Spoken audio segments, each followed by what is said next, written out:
Labdien, skatītāji! Vairāk kārt prasījāt, lai sagatavoju savus mājas apskatu. Jūsu lūgumu es izpildu. Sagatavoju mājas apskatu. Kā es arī teicu, māja tiek remontēta. Remonts vēl nav pabeigts, remonts ir procesā.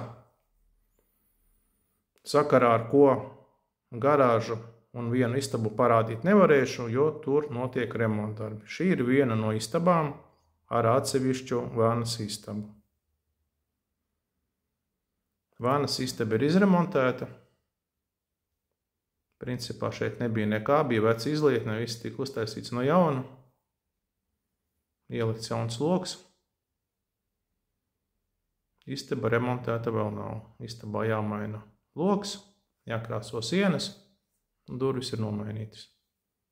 Visā mājā jāmaina elektroinstalācija. Uzstādīts ir apkures kondicionieris. Un kā viņš apkures, viņš gaisa sūknis skaitās. Gan atdzesē, gan arī apsilde.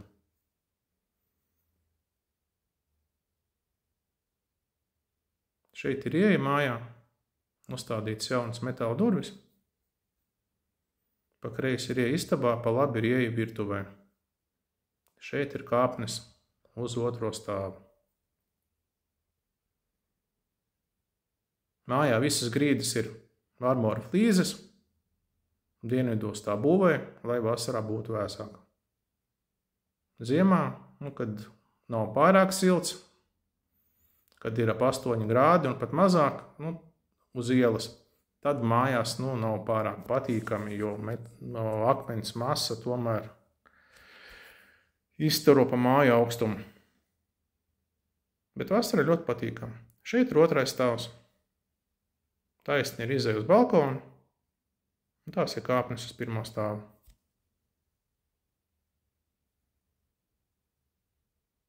Griestu augstums mājā ir 3 metri. Tur ir durvis uz balkonu, otrā pusē balkons ir pa visu māju. Savieno gan koridori, gan abas istabas. Otrā pusē balkons ir mazāks. Te ir ieeja istabā. Istaba neliela, izmantojama kā guļamistaba. Par cik mēs māju remontējam, šeit salikt visādi atribūti, kuri neatrada savu vietu citur. Pēc remonta, protams, kad visas lietas atgriezīsies savās vietās. Šis ir gāzes apkuras kamīns. Viņā ievieto gāzes balonu un var apkurināt. Bet mīnus tas, ka piesārņo ar gāzi istabu un bieži jāveidina. Tas ir tāds alternatīvs apkuras veids, ko ikdienā visu laiku izmantot laikam īsti prātīgi nav. Kā papildu apkura varētu izmantot. Šeit ir otra istaba. Sienas piekrāsoja. Atlika nomainīt logu. Durvis droši vien kā pagaidām mainītas netiks.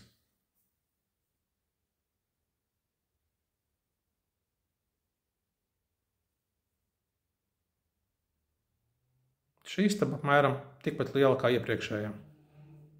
Un droši vien, kad arī būtu izmantojama kā guļama istaba.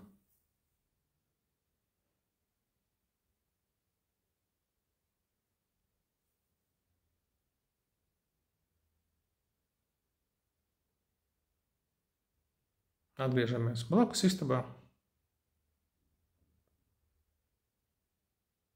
Abās šīs istabās ir jāmaina logi. Arī koridora loks ir jāmaina. Taisni ejot ir vannas istaba, un pa kreisi ir vēl viena istaba.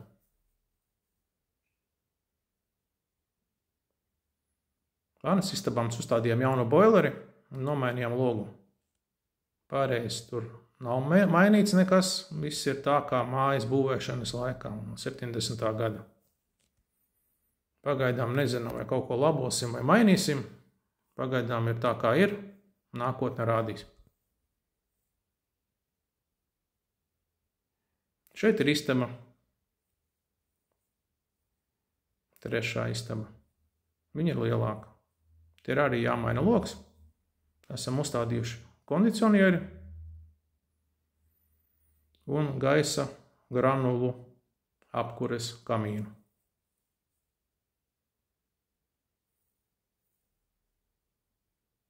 Šeit krāsošanas darbus vēl līdz galam neesam pabeidzis. Uz sienam, kur ir kāds pleķīts, tur ir svaiga krāsa, kas žūst.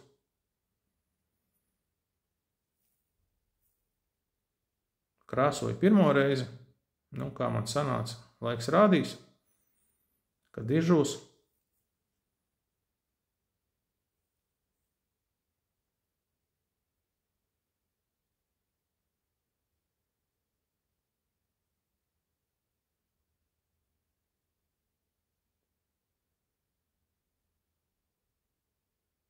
Mājā pavisam ir viena istaba pirmajā stāvā un 4 istabas otrajā stāvā. Virtuve un garāža. Vienā istabā un garāžā ir remonts, tās jums neparādīšu. Šī ir virtuve. Virtuve ir visas mājas platumā un diezgan paliela. Griestu augstums arī ir 3 metri. Šeit ir kamīns. Kamīns dūmoja, un kamīnā mēs ievietojam čugunu krāsniņu. Tādā veidā izvairījāmies no dūmošanas, un arī malkas patēriņš ir mazāks. Un laikam arī nedaudz estētiskāk izskatās. Gāzes plīts virtuvē ar gāzes balonu. Kā es arī teicu, man nav gāzes pieslēguma, ir balonu gāze. Balonu gāzi izmantoju tikai gāzes plītī, un ar vienu balonu man pietiek 2 mēnešiem.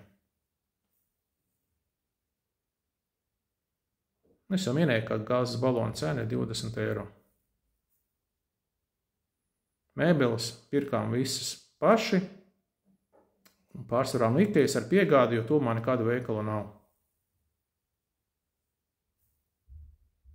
Bija diezgan ekstrēmi ievākties mājā, kurā nekādas mēbeles nebija, bet dzīve pilna uzaicinājumu. Mēs to izdarījām, mēbeles pasūtījām, visu saskrūvējām, salikām. Un tagad mums ir, varbūt nav pārāk glaunas, bet ir funkcionālas un nedārgas. Ja gadienā kaut kas salūst, var Ikejā pasūtīt jebkurā brīdī vietā citas. Šeit kārtējo reizi atkal ir kāpnes uz otro stāvu.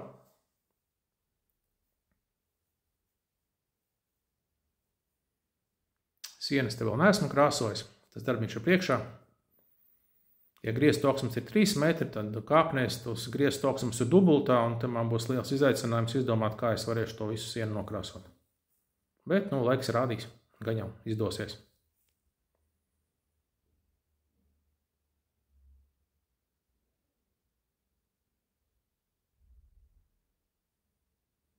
Šeit ir izeja uz balkonu, un no balkona pavarās skaists skats, un lejā mums ir neliels dārziņš. Apmēram 120 kvadrātmetri.